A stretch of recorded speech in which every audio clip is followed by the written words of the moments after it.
Assalamualaikum warahmatullahi wabarakatuh. Perkenalkan kami dari kelompok 5 akan menjelaskan tentang tugas khusus modul 5, perencanaan kebutuhan material.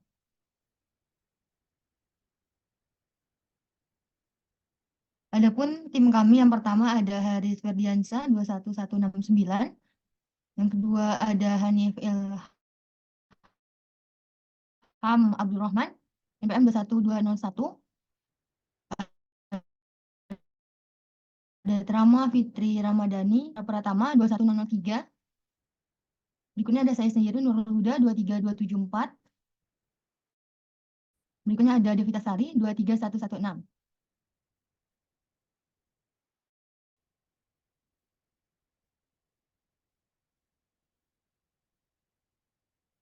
Masuk kepada pembahasan.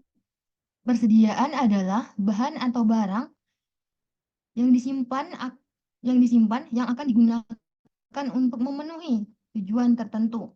Misalnya untuk proses produksi atau perakitan, untuk dijual kembali dan untuk suku cadang dari suatu peralatan atau mesin. Persediaan dapat berupa bahan mentah atau raw materials, bahan pembantu, barang dalam proses, barang jadi, ataupun suku cadang dan penghubung antara perusahaan dalam kebijakan perawatan yang digunakan. Fungsi lainnya, persediaan yaitu sebagai stabilisator harga terhadap fluktuasi permintaan.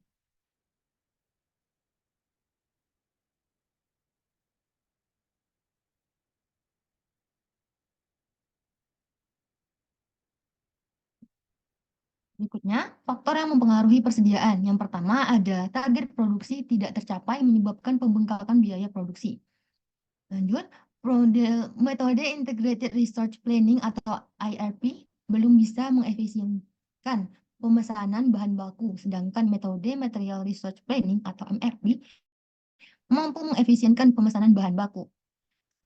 Metode Integrated Research Planning atau IRP langsung terintegrasi menjadi biaya operasi total satu pesawat, sedangkan metode Material Research Planning atau MRP menghitung biaya subkomponen satu-satu menjadi biaya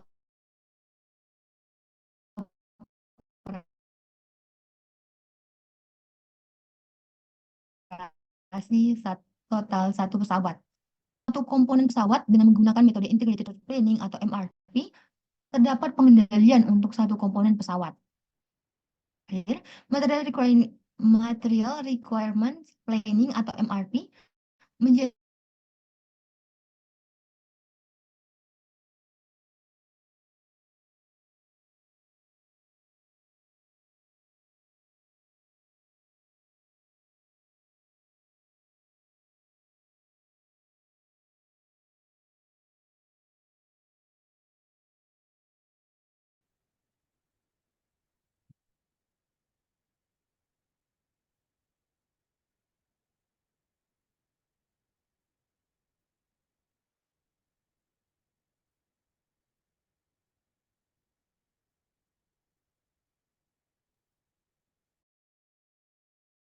slide 4 kan?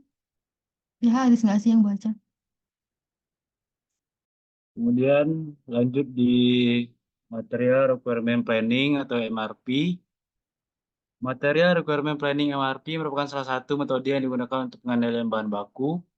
MRP merupakan sistem informasi yang digunakan untuk merencanakan kebutuhan bahan baku yang dibutuhkan ketika membuat produk yang telah ditentukan. Penerapan MRP mampu mengendalikan persediaan bahan baku yang efektif dan pemesanan kembali yang optimal. Sistem MRP didasarkan pada permintaan dependen, yaitu permintaan yang disebabkan oleh permintaan terhadap item level yang lebih tinggi. Misalnya, permintaan akan kain dalam perusahaan garment. Kain merupakan permintaan dependen yang tergantung pada permintaan baju. Material requirement planning digunakan pada berbagai industri, terutama yang berkarakteristik job shop, yakni industri yang memproduksi sejumlah produk dengan menggunakan peralatan produksi yang relatif sama. Lanjut ke tujuan MRP. Yang pertama di sini ada meminimalkan persediaan MRP, menentukan berapa banyak dan kapan suatu komponen diperlukan disesuaikan dengan jadwal induk produksi atau Master Production Schedule. Dengan menggunakan metode ini, pengadaan atau pembelian atas komponen-komponen yang diperlukan saja sehingga dapat meminimalkan biaya persediaan. Yang kedua mengurangi risiko karena keterlambatan produksi atau pengiriman MRP, mengidentifikasi banyaknya bahan dan komponen yang diperlukan baik dari segi jumlah dan waktunya, dengan memperhatikan waktu tenggang produksi maupun pengadaan komponen, sehingga dapat memperkecil risiko tidak tersedianya bahan yang akan diproses yang dapat mengakibatkan terganggunya rencana produksi. Kemudian yang ketiga, komitmen yang realistis dengan MRP. Jadwal produksi diharapkan dapat dipenuhi sesuai dengan rencana, sehingga komitmen terhadap pengiriman barang dapat dilakukan secara lebih realistis. Hal ini mendorong meningkatnya kepuasan dan kepercayaan konsumen. Kemudian terakhir, keempat, meningkatkan efisiensi MRP juga mendorong peningkatan efisiensi karena jumlah persediaan, waktu produksi, dan waktu pengiriman barang dapat direncanakan lebih baik sesuai dengan jadwal.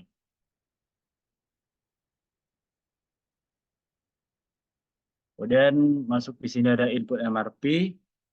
Sistem MRP memerlukan beberapa input dalam penggunaannya, di mana dengan input tersebut akan diperoleh suatu output tertentu yang digunakan untuk pengendalian persediaan. Ada 3 input utama dari suatu sistem MRP, yaitu yang pertama, jadwal induk produksi atau master production schedule. Yang kedua, struktur produk atau produk struktur record and bill of material. Yang ketiga, status persediaan atau inventory master file. Kemudian output MRP, ada 4 output MRP sekaligus juga mencerminkan kemampuan dan ciri dari MRP, yaitu yang pertama, jadwal pesanan terencana atau planned order schedule.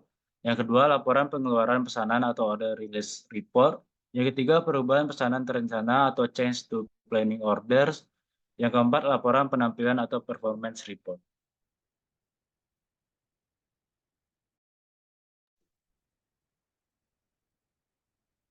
Selanjutnya, langkah dasar MRP. Langkah-langkah dasar proses pengolahan MRP dilakukan guna mengatasi perubahan-perubahan yang perlu disesuaikan dalam proses perencanaan. Untuk itu, dalam pengolahan harus mengetahui 4 langkah dasar penyusunan MRP, yaitu yang pertama, kebutuhan bersih atau netting. Yang kedua, kuantitas pesanan atau loading. Yang ketiga, rencana pemesanan atau offsetting. Dan yang keempat, explosion. Next.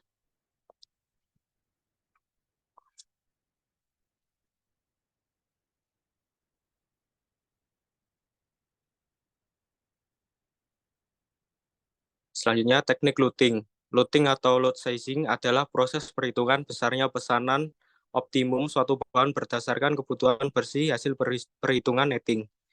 Proses loading erat hubungannya dengan penentuan jumlah bahan yang harus dipesan atau disediakan. Proses loading sendiri amat penting dalam rencana kebutuhan bahan, sehingga penggunaan dan pemilihan teknik yang tepat sangat mempengaruhi keefektifan rencana kebutuhan bahan. Ada 4 macam teknik loading yang dipakai, yaitu yang pertama, load for load atau LFL. Yang kedua, economic order quantity atau EOQ. Yang ketiga, loss total cost atau LTC. Dan yang keempat, less unit cost atau LUC. Next.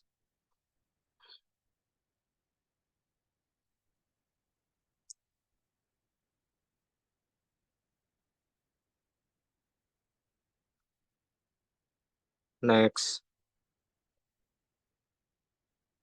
Yang pertama, load for load atau LFL.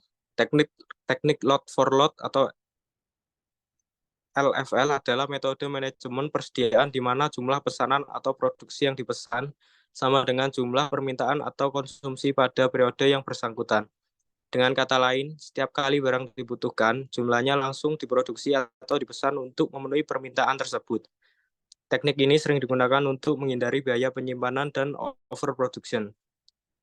Yang kedua ada economic order quantity. Economic order quantity atau EOQ adalah teknik perhitungan jumlah optimal pesanan yang harus dibuat untuk meminimalkan biaya total persediaan. EOQ mempertimbangkan biaya pemesanan, biaya penyimpanan, dan tingkat permintaan barang. Formula EOQ melibatkan variabel seperti biaya pemesanan atau order cost, biaya penyimpanan atau holding cost, dan tingkat permintaan atau demand rate. Selanjutnya, list total cost atau LTC. Less total cost atau LTC adalah pendekatan dalam manajemen persediaan di mana tujuan utamanya adalah untuk meminimalkan biaya total persediaan termasuk biaya pemesanan, biaya penyimpanan, biaya kekurangan persediaan, dan biaya lain yang terkait dengan manajemen persediaan. Teknik ini mempertimbangkan semua faktor biaya yang relevan untuk menentukan jumlah pesanan atau produksi yang optimal. Dan yang terakhir, less unit cost atau LUC. Less unit cost atau LUC juga merupakan pendekatan dalam manajemen persediaan yang bertujuan untuk meminimalkan biaya unit barang yang disimpan dalam konteks ini. Perhitungan dilakukan untuk menemukan jumlah pesanan atau produksi yang menghasilkan biaya unit terendah, termasuk biaya penyimpanan, biaya pemesanan, dan biaya lain yang relevan. Next. Lalu masuk ke studi kasus, yaitu perencanaan persediaan bahan baku semen dengan menggunakan metode Material Requirement Planning atau MRP pada PT Indosemen Tunggal Prakarsa TBK Plant Cirebon. Next. Untuk yang pertama adalah perhitungan kebutuhan bahan baku. Bisa dilihat di tabel titik 3 yaitu BOM dari semen, ada semen, gipsum, klinker, trash, raw mill es, limestone, clay, iron sand, silica sand, dan koal. Lalu dari data jadwal induk produksi maka dapat dihitung jumlah kebutuhan tiap bahan baku di masa yang akan datang dengan menggunakan data dari Bill of Material atau BOM. Berikut merupakan tabel kebutuhan bahan baku yang harus dibeli tiap bulannya ialah sebagai berikut. Untuk trash yaitu 1.200, iron sand 188, silica sand 379, gipsum 144, dan koal 720. Lanjut.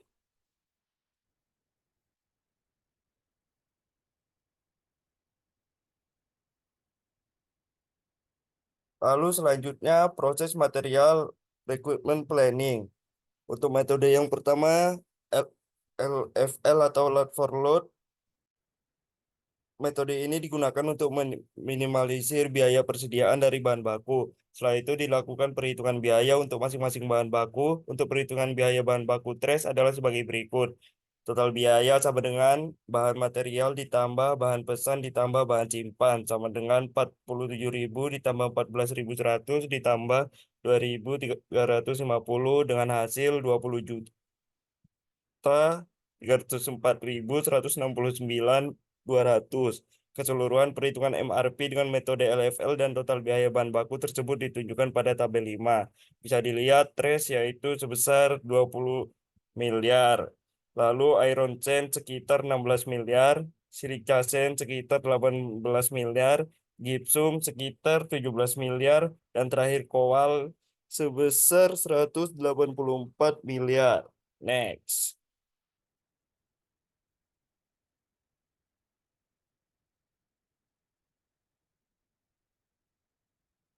Lanjut ke metode kedua yaitu EOQ atau Economic Order Quantity.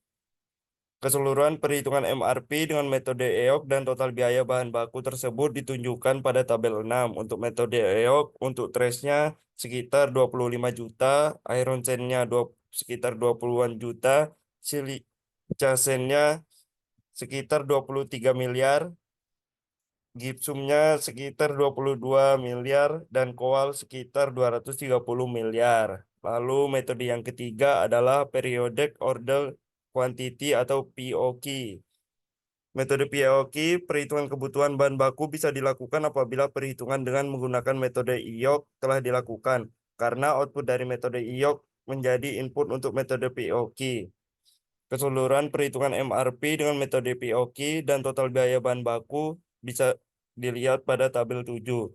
Untuk bahan baku trash sekitar 21 miliar, untuk iron sand sekitar 17 miliar, untuk silica sand sekitar 19 miliar, untuk bahan baku gipsum sekitar 18 miliar, dan untuk bahan baku koal sebesar 194 miliar. Sekian. Lanjut. Selanjutnya ada metode LUC atau Less Unit Cost. Untuk metode LUC bisa dilihat di tabel berikut. Untuk trace-nya sebesar sekitar 21-an miliar, iron sand-nya sekitar 17-an miliar, silika sand-nya sekitar 20-an miliar, gipsumnya sekitar 19 miliar, koalnya sekitar 199 miliar. Metode yang terakhir yaitu LTC atau list total cost. Untuk hasil perhitungannya bisa dilihat di tabel 11. Untuk trace-nya sebesar 21 miliar, iron sand-nya sekitar 17 miliar, untuk silika sand-nya sekitar 20 miliar, gipsumnya sekitar 19 miliar, dan koalnya sekitar 199 miliar. Next.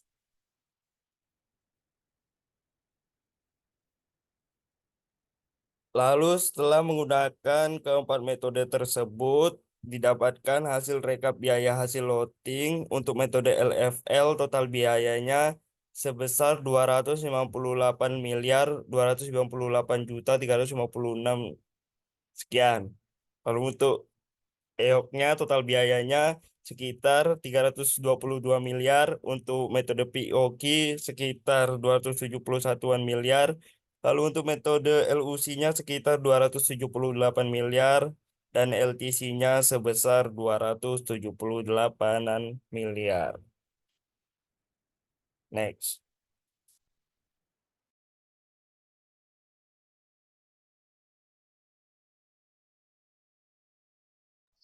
Oke, baik.